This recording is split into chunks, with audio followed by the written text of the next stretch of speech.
আজ অনেক দিন পর গিয়েছিলাম নবোদয় বিদ্যালয়। তো হঠাৎ কেন গিয়েছিলাম নবোদয় বিদ্যালয়, ভিডিওটা পুরো দেখলেই বুঝতে পারবে। যাওয়ার পথে গৌরীপুর বাজার থেকে একটা ব্যাগ নিয়ে নিলাম। এখানটা কিন্তু অনেক ব্যাগ বের করেছিল, বাট আমরা অত দেখিনি কারণ সময় খুবই কম ছিল, তার জন্য একটা পছন্দ করে নিয়ে নিলাম। তো এখানটায় আমি পিঙ্ক কালারের ব্যাগটা নিয়ে নিলাম। কেমন হয়েছে অবশ্যই জানিও।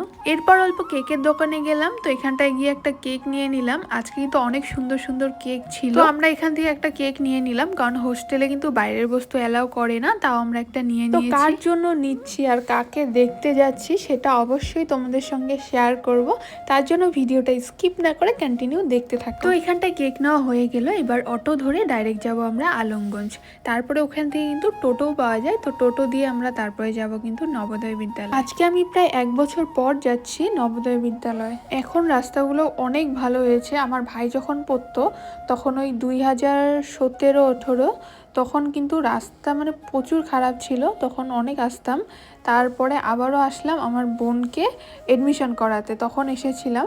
তো আজকে আমি যাচ্ছি আমার বোনের সঙ্গে দেখা করতে, মানে আমার মাসির মেয়ে। মাসিদের বাড়ি হলো নদীর ওপার, তো আসে যখন ছুটি হয় তখন কিন্তু দেখা করতে আসে। আজকে যেহেতু ভিতরে ঢুকতে দেবে না, তার জন্য কিন্তু আর আসেনি, মানে গেটের বাইরের থেকেই দেখা করতে হবে। তো আমরা গিয়ে কিন্তু ওই বাইরের থেকেই দেখা করব। এই হলো সেই ব্রিজটা, আগে তো খুবই খারাপ ছিল, এখন যাই হোক অল্প ভালো হয়েছে। তো এবার আমরা যাচ্ছি গেটের সামনে। ওখানটায় গিয়ে কিন্তু আমরা আগে নামটা বললাম, তারপর কিন্তু ফোন করে দিল, তারপরে আমার বোন আসবে।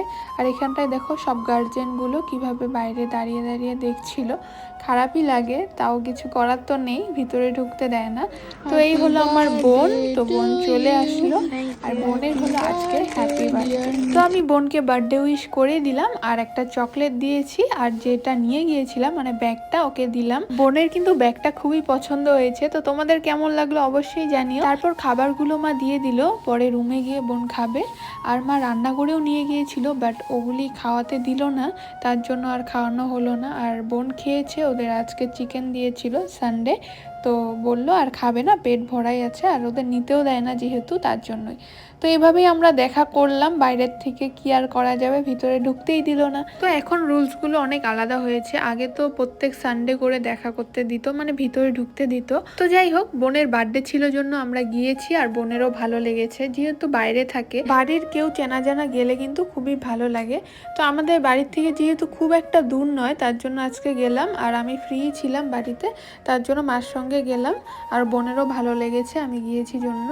তো তারপরে আমরা বাইরের থেকে এভাবে দেখা করে চলে আসলাম। তো এবার টোটো ধরে কিন্তু আমরা আলমগঞ্জ বাজার অব্দি এসেছি, তারপরে অটো ধরে আমরা গৌরীপুরে। তো ভিডিওটা তোমাদের কেমন লাগলো অবশ্যই জানিও। তো আজকের জন্য